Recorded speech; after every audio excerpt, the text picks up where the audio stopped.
the process of peer review has attacked this, of course, and there's another aspect as to why I think they've intensified their attack, is that through the process of sequencing these vaccines with Oxford Nanopore, we have unveiled the methylation signals on this DNA. And when DNA is methylated by bacteria, it leaves a different signature of methyl A and methyl C on that DNA.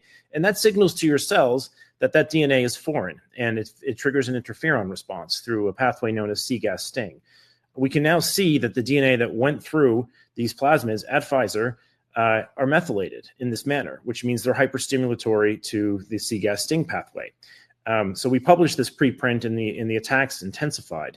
This particular paper can see that the DNA that went through E. coli is methylated on some C's and some A's, and that has been published to be hyperstimulatory to C-gas sting. But there's also literature published in the plasmid manufacturing literature to not do this because of its stimulatory behavior. There are E. coli strains out there that don't do this, and they were not used.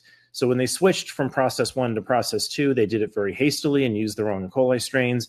And now this DNA we know is not just present and oftentimes long, it is also it's also hyperstimulatory to the C-gas sting pathway.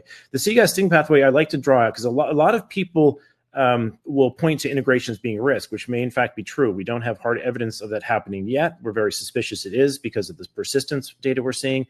However, it doesn't need to go that far. The moment DNA gets into the cytosol, you can trigger this pathway, and Kwan et al. Has a nice paper demonstrating if you hit this pathway repeatedly, you can trigger cancer.